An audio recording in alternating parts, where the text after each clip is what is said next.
Hello, this is Eva with Veggies and Friends, and Lynn as our trusted camera operator. Hello, Eva. Okay, we're here today to make a souffle for the dogs. And so we're going to finish the whole souffle, then we put it in the oven and finish it, and then it goes in the freezer. So it's a finished food, you just have to pull it out and serve once it's defrosted. Okay, in order to do this, so the first thing we're going to do this, I want to show this guys to you. I found this a couple of days ago, and it tastes like butter. It is just a coconut product. There's nothing, no fillers in it, nothing.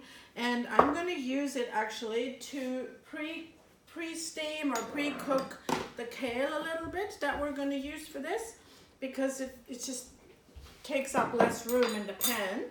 Okay, so I'm turning this wondrous thing on here. And what's that, what are you cooking on, Eva? It's an induction plate, and so you can take it anywhere, and I'm still trying to work it. Sometimes it's a bit of a challenge, but okay, I am going to do this now. Okay, come on, plus, I did this before. It gets hot.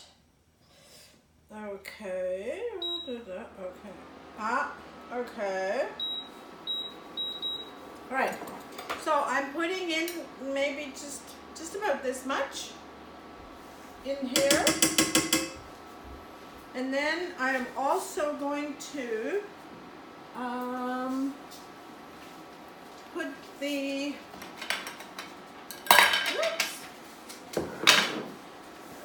pans. I'll stick some of that in here so it doesn't just stick to the bottom. And don't skimp on the oil, please. It's important for the dogs. It's important for their everything. So don't be skimpy on the oil. So this is what we're going to put it in, and we're going to... Whoops. Hey Mason, what do you think? You like this, huh?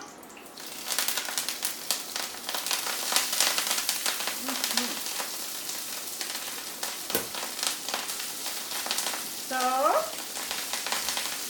if you don't want to do it that way, you can just put it in the pan with a little bit of water. That's okay too, but for now, I'm just doing it this way because it's out. And I will put a bit of water with this now. Bit of water. Oh well, we'll just use mineral water. Let's care.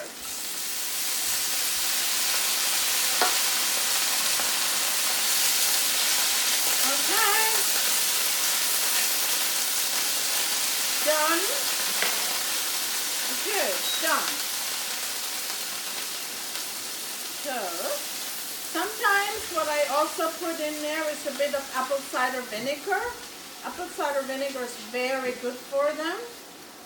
But I don't have it here right now, so I'm just going to do it without it. Okay, that's it for that. And do you add the apple cider vinegar at the time of cooking or Yeah, after? I would have just put it on now after it's, now that it's sort of cooked. You just put a couple of spritzes of apple cider vinegar in it. It's really good for them. It's good for us too. So, see how it's gone down in size. So, we're going to use that. Let's finish oiling these pans here. You can really smell that coconut oil with the butter. It just smells heavenly. Doesn't it just smells like butter? Kind of reminds me of popcorn. Oh, yeah, this would be really good on popcorn. Actually, the dogs like popcorn too. Don't you, Mason? Yeah, he likes popcorn. Yeah, right now he thinks he's getting food again, but he's already being fed. So, yeah, I'm using this. I just found this, and this is amazing stuff. So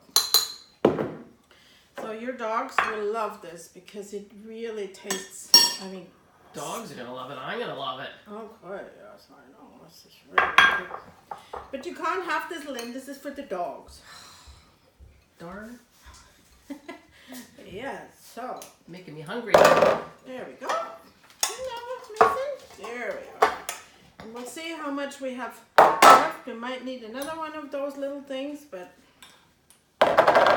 Okay, so we now have all of this in place.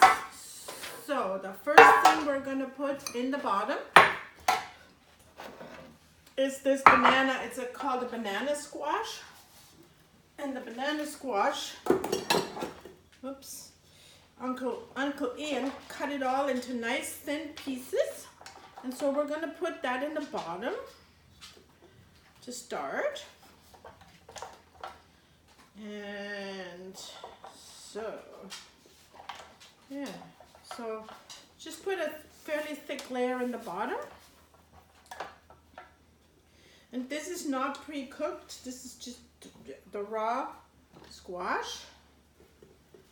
Oh, I love squash because it has so many uses and it's so good for the dogs. And you can also buy a lot of squash at this time of year, right, Eva? That's right. This is the perfect time of year. And that's why, you know, when you do this, you can basically make your dog food for the whole winter. Like right now, you can just do it and then pull it out as you need it. Or just like whatever we have left today, we're just going to cook it a bit and stick it in the freezer. And then you can take it out whenever you need it for whatever you need it. You know, it's totally versatile. And you can bake it, you know. It's really good just baked. Okay, so let's do this for now. Okay, now I'm gonna put in some of this kale. Okay, kale. So put in some kale. Looks pretty nice, huh? The colors, look at these colors, eh, Ovi? I mean, sorry, Mason, you like these colors, huh? But you don't really care what color it is. You'll eat it either way. So, there we go. Actually, I think we can put a little bit more. What I do sometimes, and we're going to do that another day, is do a souffle, and I use green chickpeas. They're frozen. You get green chickpeas, and you can make a really sort of a saucy kind of hummus with it, and pour it over top. Now I'm putting in a bit of millet again, because millet is really good for protein. So I'm just going to put some millet in. So with the chickpea that you mentioned, Yeah. Is that because of protein as well? Yes, it's total protein. Those chickpeas, and they're grown in Washington State. They're not coming from China. They're not colored by hand. They're actually really awesome green chickpeas. I have only ever, I'm not advocating Costco in no way, shape, or form, but it's the only place I have actually seen them. Whole Foods might have them, I don't know. I haven't actually seen them there, but it could be possible. So it's just a matter of really just looking where you can find it. But it's a good source of protein, really good source of protein. And we're always trying to get different sources of protein, so it's not always the same. You know, you don't want to feed the same protein all the time. So that's why we alternate with the protein. So this is millet again, which I said is also really high in protein. I mean, the whole African continent lives on millet, and it's their source of protein. So that's the millet. Now what we're gonna go on top is some grated carrots. So go on top now. Okay. Grated carrots. So, and these are multicolored carrots. They are from Westham Island. What's the place called, Lynn? Westham Island Herb Farm. Westham Island Herb Farm. They're certified organic. And I love it because they're all multicolored. They're just not that, one color carrots. That's why some of them are nearly white. So, this is our carrots. God, it looks so good, doesn't it? So, carrots. And then, what else? So, carrots. What do you think, Mason? Do you want to have the bowl? Mason likes raw carrots too. Okay, there you go, Mason. Okay. So, we got the carrots. Now, I am going to put some of that green sauce on it. Because actually, there's more green sauce in the fridge. Could you get it for me, Lynn, please? So, because the green sauce, again, the green sauce, this is parsley, lovage, cilantro, sunflower seeds, a bit of olive oil. That's what's in the green sauce. Done in the food processor. Thank you, Lynn. So, there we go. So, more green stuff. Is that something you probably make up ahead and Oh, yeah, have in yeah, the fridge and then just add to your dog's meals? Yeah, I wouldn't keep it for more than 2 days because it oxidizes. And how often in a week would you feed that? Oh, maybe. It's never wrong. In the winter particularly, 2-3 times at least a week. Yeah, because so if you can make it ahead of time and then make enough for 2 days, and then you can also do another one, you know, a few days later. So I think I need because I don't think you can get your nose in there, can you? A spoon. Okay, spoon. Wow, see? The dogs really like this. Dogs are really smart, actually, you know? They know what's good for them. They will eat the greens. So, this is all we're going to put in there. Well, especially, you know, when a dog has an upset tummy, where do they go? They go out and find grass. Exactly, they eat grass. Just grass. So one of those would be basically one meal for these two. So for you and your dogs, it would be a little bit more, except Monroe really needs a lot of food because she's... So you're saying for Mason, who is this size, we'll just move the camera over, this is Mason here, how much would you be feeding him per meal? I would feed the large, this one here, for him and his brother, so half each. So they would get a half each, and how many times a day do you feed the dogs? Twice. And why is that? Because do you eat once a day or 3 times a day, or how many times do people eat? You know, your body can only assimilate so much at any given time, right? And you should always eat 2-3 times a day, and so that's what we do for the dogs, right? Mm-hmm. Okay, so now we are going to add eggs. Now, because I haven't gotten anything else to put in there in the way of liquid, so what I will add is some oat milk. Just to give it a little bit more liquid. And then on top we'll drizzle some olive oil. And don't be stingy on the eggs here. I mean, these are from Happy Chickens in Abbotsford. That's why they're not washed. I'm sorry, but you know, she doesn't wash them, and I don't care because they last longer that way. So how many eggs were you using? So now, right now, how many do we have now? 2, 4, 6, 7. I'll probably use 15 eggs for all of this. Wow. Well, yeah, you know, when you think half of this they get normally for one meal, I would give them 2.5 eggs each. And there we have some protein in there from the millet. But really, egg is a really good protein for them. It's complete. I mean, a chicken, and when you think about it, these little chicks, right? That's how they live. Okay, so I'm putting oat milk in it, right? And you have to have enough liquid, just like in the souffle, that it actually cooks the thing underneath. So there we go. Oh, I see. There we go. I'll have to put more in now. Yeah. So then we're gonna put more. Okay.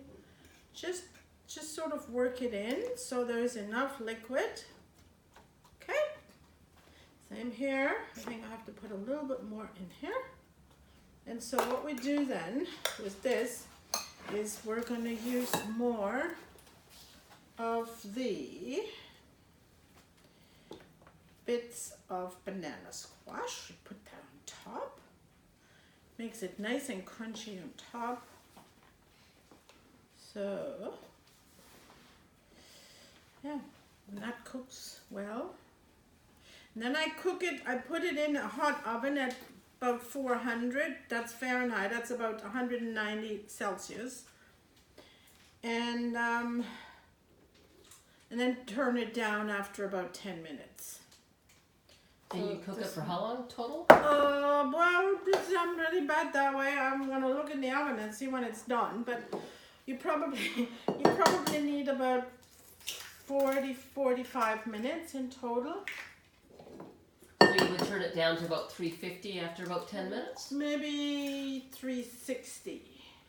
You want it because it has to actually cook inside. So when you put it in, you want it that it actually starts cooking within because you've got all that carrots and eggs and everything in it.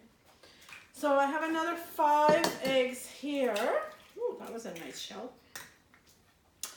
The fork. And you can use any glass dish or any cupboard. Like this is metal, and you can freeze it. That's the important thing, that once it's cooled off when it comes out of the oven, you cover it with something and you can stick it in the freezer and you have it in there until whenever. So with those glass bowls, would that be... Those are anchor bowls. No, the other glass bowls. The glass bowls. Would that be like one meal for the dogs? Yeah. One dog. Yeah, this would be one meal. You know, you could do that and maybe add something to it. If you let's say if you divide this with 2 bigger dogs, if you have some leftover, I don't know, mashed potatoes or whatever you had the day before to eat, you can then give them that as a sort of extra, you know? So a bit more carbs for them, really. Well, yeah, a bit more carbs, or it doesn't really matter. You can add salmon, you can add whatever you want with it, as long as it has also some more carbs and some more protein. So now we have to add some. So you could add like some like canned dog food? No, I would not add canned dog food to this. No. I would, because it has protein in it already. So like a protein only dog food? No. No, I would just add some. People have leftover rice. People have leftover quinoa, smoked salmon, quinoa, whatever. I just wouldn't add any canned dog food to it, you know. No, but people eat, you know, when people make dinner, you always... Pasta, anything, yeah, whatever. Yams? Yams would be very nice with it, yes. Yams would be very nice with it. I don't think the dogs really care, but, you know. they just say, gimme, gimme, gimme. See, this way. Sometimes when I'm really industrious, I actually make these. This is heavy, actually. So this is done. So here we have these. Let's see. Yeah. So I've used all the eggs. So that was approximately 15. It was probably more. Hang on, I can count it. This is 2, 3, 4, 5, 6, 7, 8, 9, 10, 11. Yeah, there's 13 eggs. I think I should add some more. There's some in here. And oat milk is really good. It's unsweetened oat milk, of course. And this is from oats grown in Canada. The milk is actually made in Canada. And you can make your own oat milk as well. Yes, you could, but you know, that's a whole other thing. But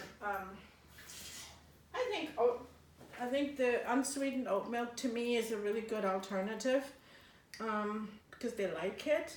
It's probably the one thing that tastes the most like cow juice, like milk, you know. So, yeah. Oh, I think we're done. Okay, so now we're adding the rest of this. And then we're going to put some olive oil on top to make it nice and crunchy. So, and you don't want to fill it up too much so you don't have a mess in the oven afterwards, right? So, this way.